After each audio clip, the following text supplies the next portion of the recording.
Kemudian muncul istilah namanya grey hat hacker, Kak. Oh, Iya, di antara benar, itu benar. bisa tiba-tiba jadi baik. Nah, itu bisa dia. dia nggak punya harga diri atau gimana? Seperti itu.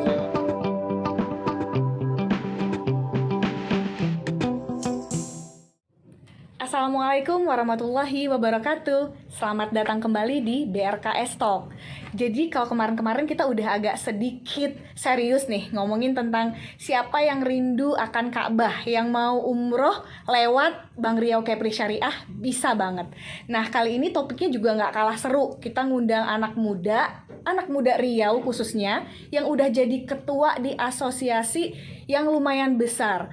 Asosiasi apa nih? Ya, nah ini asosiasinya juga ini banget lagi trendingnya sekarang gitu, yaitu asosiasi yang membahas tentang sesuatu tentang cyber. Pasti penasaran kan? Narasumber kita kali ini siapa? Ini dia, kita kenalkan dulu, ada Mas Irfan Nanda. Say hi. Say hi to the camera. Oke, selamat datang di Bank Riau Kepri Syariah, Mas Irfan. Udah makan siang tadi? Alhamdulillah barusan siap makan siang. Oh, enak kantin Bank Riau. Ya pasti dong dari Bank Riau.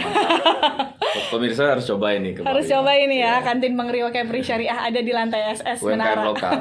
Oke, UMKM lokal. Benar banget. Mas Irfan, terima kasih banget ya udah datang di lantai 14 BRKS Talk kita hari ini, sore ini untuk bincang-bincang seru dan hangat lah istilahnya. Biasanya kita ada teh, cuma kali ini nggak ada ini. Mana ya produser kita ya? Lagi dibikin ya di dapur ya, di pantry. Oke, Mas Irfan ini kalau boleh tahu kenalin diri dulu dong. Dari mana, dulu latar belakangnya kuliahnya di mana, terus masih jomblo nggak gitu? Oh, iya. Perlu ya? Perlu dong. Nanti ada yang bilang kamu nanya. Oh, kamu nanya. Jadi ya makasih Kak, dan Bank Riau Kepri. Nama saya Irfan, 27 tahun. Ya, Oke, 27 tahun. Masih sendiri, iya, catat. Sendiri. Kuliah dulu di UIN Sultan Syarif Kasim Riau, UIN Suska Riau, jurusan Sistem Informasi. Nah, saat ini kami lagi beraktivitas di asosiasi yang Kak sebutkan tadi, yaitu ATIOS, Asosiasi Teknologi Informasi dan Open Source. Nah, ini adalah... Tunggu dulu. Nah, tadi udah denger kan? Ya. Mas Irfan ini adalah ketua asosiasinya ATIOS, yaitu Asosiasi Teknologi Informatika dan Open Source Indonesia nih ceritanya. Cuma sekarang masih ketua di Riau-nya gitu ya, yang akan segera munas ceritanya. Nah, boleh dikasih bocoran dikit nggak? ATIOS nih komunitas apa sih? Dan sekarang itu fokusnya lagi bergerak di bidang apa gitu? Baik. Jadi sesuai namanya, ATIOS ini komunitas yang bergerak di bidang teknologi informasi, Kak. Dan open source. Open source itu kan software yang bisa kita kembangkan secara dalam tanda kutip bebas gitu kan. Jadi ATIOS ini awalnya komunitas-komunitas lokal di Pekanbaru Riau dan juga sekitar gabungan. Jadi ada yang kawan-kawan dari programming, yang bisa jaringan, yang bisa cyber security, yang desain. Akhirnya kami buat satu badan hukum tahun 2018. Jadilah sebelum pandemi ya? Sebelum pandemi. Jadi kami buat komunitas itu supaya kita kawan-kawan di lokal khususnya Pekanbaru Riau bisa lebih mudah bergerak dengan adanya wadah yang sudah berbadan hukum. Jadilah ATIOS tersebut. Nah, soal Munas tadi, ATIOS kan sudah hampir ini 2023 nanti 5 tahun. Kami memang ada membuat setiap 5 tahun ada kegiatan kongres. Kami menyebutnya kongres kalau di ATIOS, kongres pertama. Insya Allah kita akan kongres pertama bulan Desember atau Januari ini, Kak. Itu nah buat teman-teman yang memang berminat dan tertarik gitu, apalagi adik-adiknya masih kuliah di bidang yang tadi ya, teknologi informasi. Ini bisa gabung nih ke komunitasnya Mas Irfan, Kak Irfan atau ya, Kak Irfan di ATIOS gitu. Jadi banyak kegiatan positif juga di sini terkait dunia cyber tadi. Jadi sekarang itu fokusnya apa nih? ATIOS sendiri itu ingin mencapai apa dalam waktu dekat ini? Iya. ATIOS hari ini dalam waktu dekat ini kami ingin membuat yang namanya chapter, Kak, untuk seluruh Indonesia. Artinya memang walaupun kita domisili awalnya adalah di Pekanbaru Riau, nah kita pengen membuat komunitas-komunitas ini juga ada di kota-kota Indonesia karena sekarang kan udah era borderless ya kan. Bener lah, sudah terbuka. Sayang banget kalau cuma di Riau doang ya. Zoom meeting bisa di mana-mana karena kita udah sering juga lakukan workshop, webinar, banyak itu peserta dari berbagai kota di Indonesia. Itu awalnya juga dari peserta webinar kita, Kak. Zoom meeting itu mereka minta gimana kalau ada di kota-kota. Lagi pula nanti mungkin kami akan juga membuat sekretariat di Jakarta juga gitu. Walaupun di sini tetap menjadi pusatnya di Pekanbaru Riau. Nah, karena kemarin kebetulan kami juga pulang Lemhanas, Kak. Atius dapat undangan dari Lemhanas RI, Lembaga Ketahanan Nasional. Kami ada berangkat 9 orang. Itu ke Lemhanas Jakarta. Ya. Wah, kami keren dong. mengikuti, Diundang Atiusnya. Iya. Oke. Waktu itu kisahnya saya ikut Lemhanas sendiri waktu itu, kemudian dapat peserta terbaik. Wah. Kebetulan kita bicara tulisan itu kan Lemhanas disuruh nulis. Tulisan itu tentang literasi digital semesta saya buat. Nah, itu dia literasi Nanti digital. kita bahas itu, Kak. Oke. Literasi digital semesta. Akhirnya Pak Deputi waktu itu Pak Edi Sucipto, Pak Deputi Lemhanas, pengen ada nggak Mas Irfan, kawan-kawan seperti Mas Irfan lagi yang concern bicara literasi digital, kata beliau kan, karena salah satu fokus Lemhanas itu adalah transformasi digital. Benar. Nah, jadi saya ngobrol, Kak, kami ada dari daerah, Pak, dari Pekanbaru Riau, ini ada Atios. Saya pilih beberapa orang, hasil diseleksi juga oleh beliau. Akhirnya ada 9 orang, kami berangkat Lemhanas. Nah, jadi harapannya Atios ke depan, literasi digital kita usung literasi digital semesta namanya, Kak. Itu diundang Lemhanas dalam rangka pelatihan literasi digital. TOT. Secara free. Itu namanya pemantapan nilai-nilai kebangsaan, TOT, Training of Trainers. Jadi kami juga dilatih bagaimana mengajarkan nilai-nilai kebangsaan. Wah, keren ya. Oleh Lemhanas RI. Keren. Kami pengen anak nanti muda berprestasi. benar. Alhamdulillah, Kak. Iya, Insya Allah. Jadi kami pengen nanti literasi digital semesta ini bicara IT juga bicara kebangsaan, Kak. Benar. Biar inline ya, biar sejalan gitu ya. Jadi anak IT-nya juga tetap tahu ada attitude, norma dan etika yang harus dijaga. Benar nih. Nah, ini juga bangsa. nih, benar. Ujung-ujungnya nih kalau ngomongin IT, nggak hanya Lemhanas saja yang transformasi digital. Benar. Actually Bang Rio Kepri Syariah sebelum pun konversi menjadi syariah sudah getol banget untuk yang namanya digital banking. Benar. Jadi apa-apa kita tuh sekarang tuh pengennya udah dari BOD dan BOC kita tuh udah apa-apa tuh harus mesti digital. Benar. Bukan biar kelihatan canggih aja, tapi emang biar bisa menangkap pasar yang nggak hanya itu aja gitu. Betul. Kan, biar lebih luas cakupannya. Nah, kalau ngomong tentang digital tadi, kalau digital banking kan kita udah di beberapa podcast udah bahas gitu. Yang menarik ini tentang cyber ya. Di cyber kan ada namanya cyber crime, ada hacker pun ada white hacker, apalah segala macam yang saya pernah ini ya, atau hacker yang jahat lah begitu, atau gimana. Itu boleh diceritain dikit nggak gitu tentang ini? Benar. Jadi sekarang kan istilah cyber itu atau cyber itu sebenarnya kan dunia maya, dunia internet.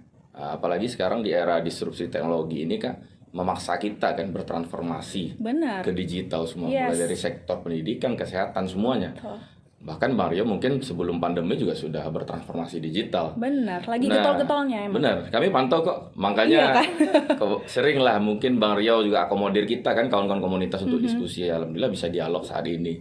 Nah, soal cyber saat ini menjadi dunia yang memang benar-benar dekat dengan kita, Kak, borderless. Artinya kita bahkan lebih dekat ke dunia cyber ini, bangun pagi kita sudah lihat udah posting di media Udah sosial. posting bahkan ya kan? Iya, bener. Daripada kita gosok gigi gitu dulu kebiasaannya. Bener.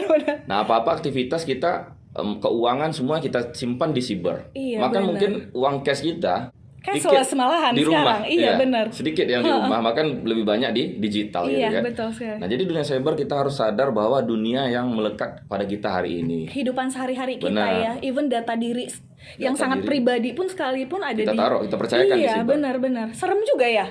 Nah, realitas ini tentu juga ada tantangan, Kak. Benar sekali, mempermudah sesuatu yang mudah kelihatannya itu pasti ada bayaran di belakangnya. Pasti ada risiko dan tantangan. Ya? Benar. Nah, risikonya apa di dunia cyber itu yang Kakak bilang tadi?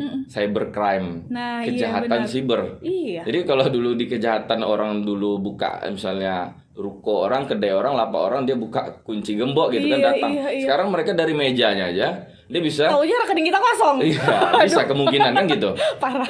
Nah, jadi inilah mungkin concern juga kita, Kak, mungkin dengan Bang Rio juga seperti podcast ini kita berikan literasi digital kepada pengguna kita, Kak.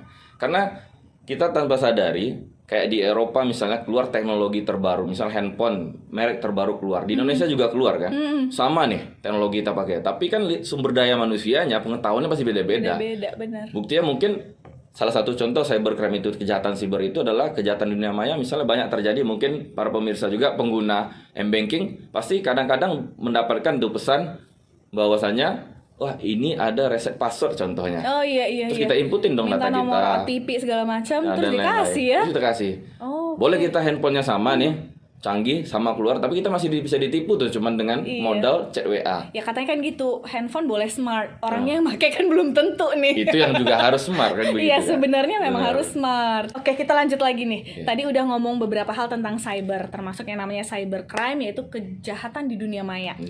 Sama-sama serem ya sama kejahatan dunia nyata ya.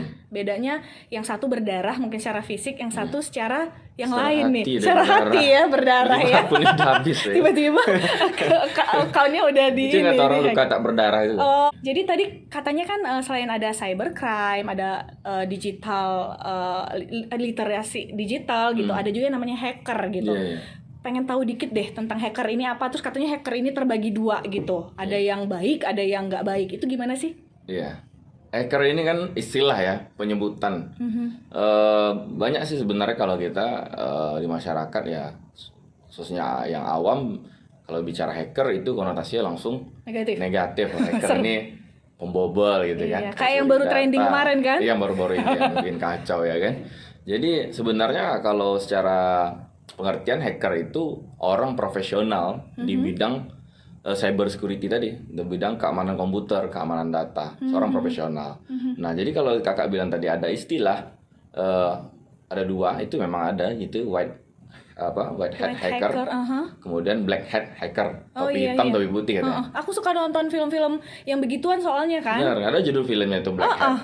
Jadi benar. kalau Black Hat dia lebih diartikan orang yang punya kemampuan IT tersebut, tapi kemampuan tersebut diarahkan untuk tindak kejahatan gitu, Ya, tindak kriminal. Juga istilah white hat hacker gitu. Nah, mereka inilah hacker yang dia kemampuannya itu dibuat untuk yang positif seperti pengamanan pada perbankan, pada data pemerintahan. Nah, jadi dia lebih ke defensifnya pada hacker. Tapi baru-baru ada juga kemudian muncul istilah namanya grey hat hacker kan? Oh, iya, di antara benar, itu benar. bisa tiba-tiba jadi baik. Nah, itu bisa, dia.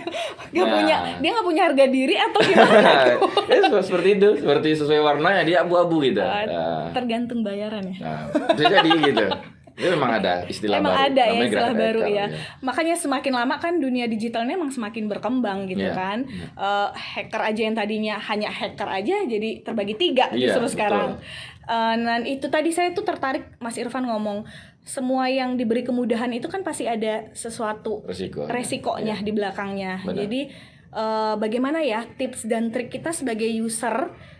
Kan banyak nih, kayaknya semua orang sekarang di dunia ini udah punya medsos, apapun itu, Facebook, Instagram, Twitter, apapun itu pasti udah punya gitu kan, dari anak kecil bahkan sampai nenek-nenek bahkan ada gitu. Nah, kita tuh pengen tahu dong tips dan trik untuk menjaga data diri kita biar nggak kehack atau biar nggak jebol, karena kan paling sering itu tiba-tiba passwordnya ganti ya? Kita nggak bisa login gitu kan. Terus kita pengen juga jadi smart user gitu kan. Boleh kasih tahu dong apa nih tips dan triknya buat saya dan teman-teman yang nonton podcast ini. Benar. Memang ya realitasnya sesuatu yang mudah itu dia berbanding lurus juga dengan risiko yang besar. Ya, itu pasti. Begitu juga sesuatu yang rumit dia berbanding terbalik dengan kenyamanan. Benar. Nah, bicara keamanan ini juga kita harus bisa rela sedikit tidak nyaman gitu kan. Karena contoh misalnya kejadian yang banyak itu misalnya kita contoh kasus perbankan misalnya. Itu kan makanya prinsip keamanan informasi atau keamanan data itu harus dia semesta. Artinya semua pihak. Contoh si penyedia platform juga mengamankan platformnya. Di sisi user kita juga melindungi informasi pribadi kita. Misal sosial media kita ambil contoh dulu, nanti kita ambil contoh yang banking. Sosial media misalnya, terkadang sosial media itu kan platformnya sudah aman tuh, misalnya Instagram pasti security-nya bagus gitu ya. Benar.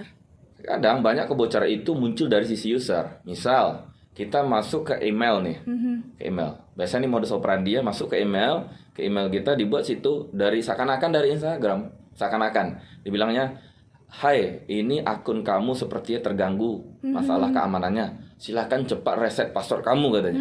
Pas kita klik, ternyata dia bikin tampilan yang disebut itu istilahnya dalam dunia IT phishing. Dia mancing gitu. Seperti Instagram Ya, yang mirip untuk seperti Instagram. ganti password Untuk ganti gitu. password. Terus kita masukin tuh. Waduh. Password kita kan? Kedetek sama dia. Ya, kita buat password baru kata kita. Kita simpan ke dia. Tentu dia punya aplikasi itu, punya comment centernya, dia bisa baca. Yes. Kemudian dia login kan? Bisa login dengan yang itu, Benar. dengan password yang Nah, baru. itu salah satu contoh kasus yang ada. Begitu juga seperti perbankan. Jadi misalnya BRK Syariah seaman apapun nanti misalnya aplikasi kita yang kita punya, tapi sisi usernya belum dapat dia literasi keamanan data tadi, belum paham.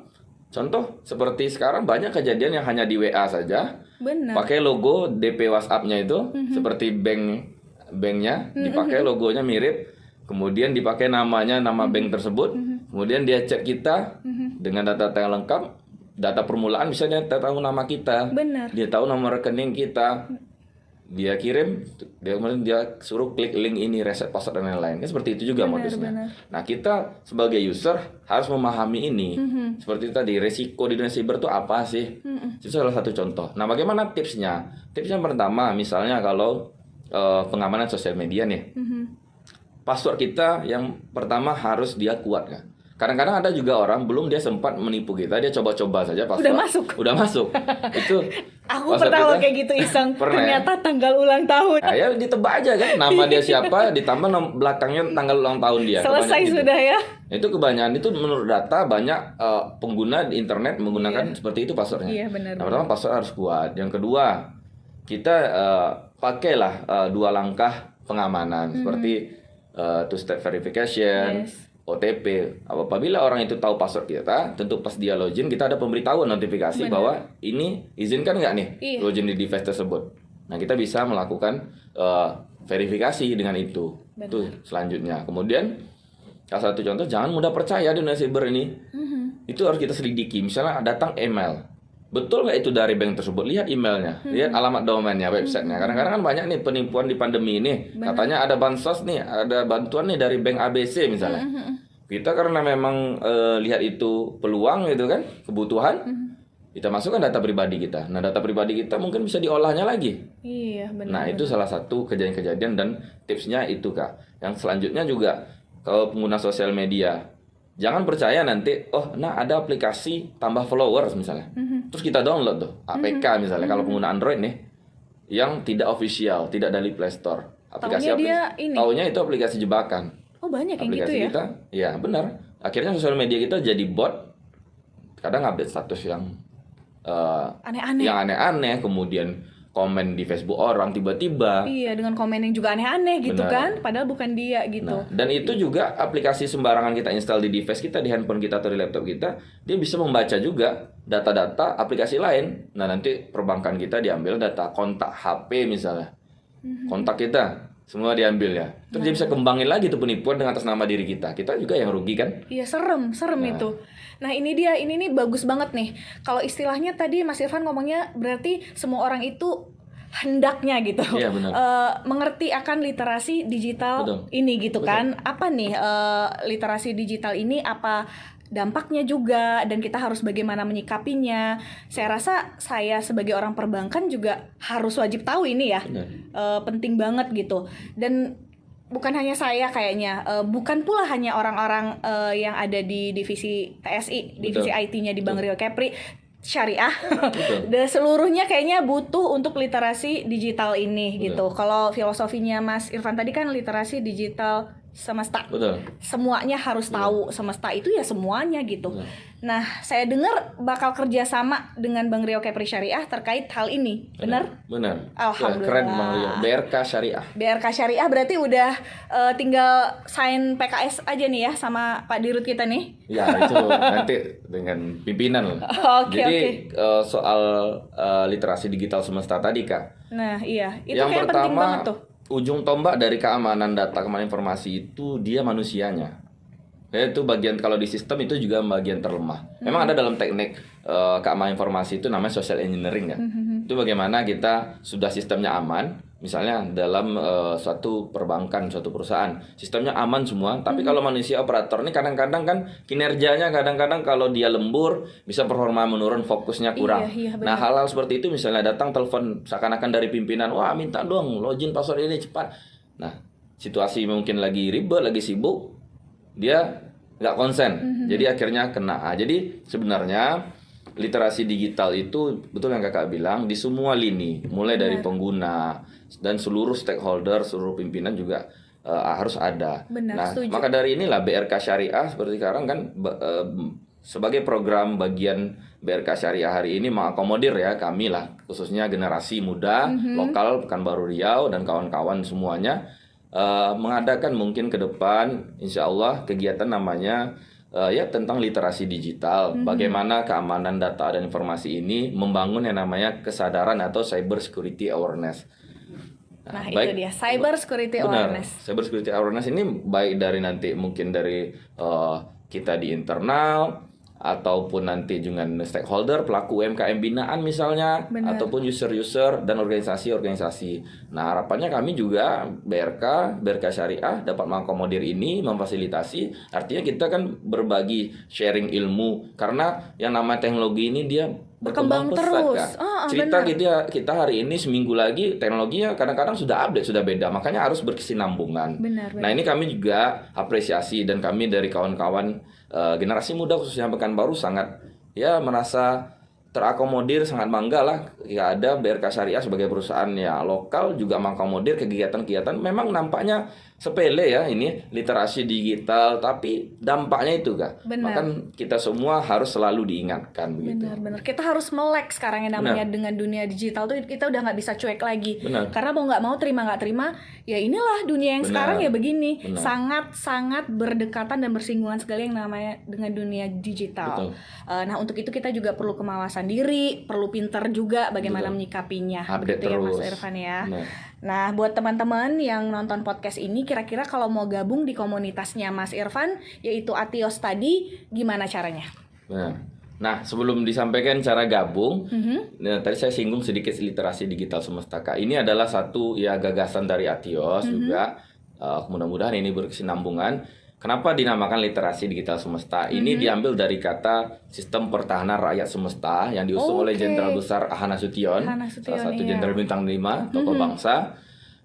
Itu adalah literasi digital yang nanti ada nilai-nilai atau ruh kebangsaannya, nilai-nilai luhur kebangsaan kita berikan Kak. Ada nilai-nilai dari Pancasila, ya kemudian Sesanti Bhinneka Tunggal Ika, UUD 1945 dan juga NKRI, nilai-nilai dari 4 konsensus tadi Kak. Betul. Supaya begini, saya singgung sedikit Kak. Contoh, kemarin muncul isu yang mana katanya ada hacker dari luar membocorkan diduga membocorkan data banyak di Indonesia. Benar, tetapi, diduga membocorkan banyak data dan itu bikin kisruh.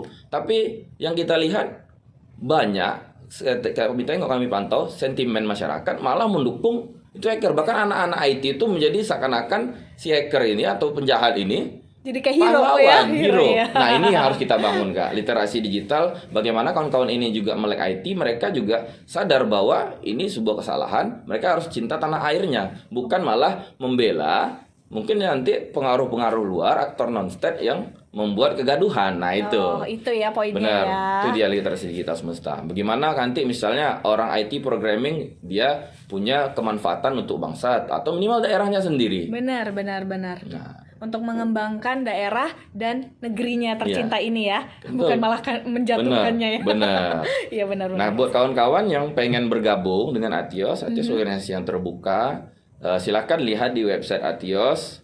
Itu alamatnya atios.id, atios.id. Oke, nanti kita bisa taruh di link di bawah ya. Atau bisa ketik aja di Google, itu 2 kata aja, asosiasi spasi IT, asosiasi IT, itu muncul Atios pertama kali. Wow, paling utama, paling depan ya. Benar, kami udah kelihatan berarti orang IT-nya ya, Mas. Siap. Besok berarti dibantu podcastnya BRK Talk. Itu kalau diketik langsung naik ya. Siap. Bersatu. Betul Pak Produser. Betul ya, siap. Oke deh Mas Irfan, ini sore yang sangat berisi sekali kalau saya bilang ya, karena menambah khasanah ilmu pengetahuan saya pribadi terhadap dunia cyber ini. Yaitu ada ternyata white hat hacker, ada black hat hacker, bahkan ada yang grey sekarang, abu-abu ya. Terus gimana cara tips dan triknya menyikapi dunia cyber ini. Pokoknya ini sesuatu hal yang sangat bermanfaat sekali rugi kalau nggak nonton episode kali ini gitu, karena Mas Irfan ini jarang-jarang bisa diundang loh karena sibuk banget. Ini mau ketemu Bapak RI 1 mau diundang ke Jakarta lagi nih.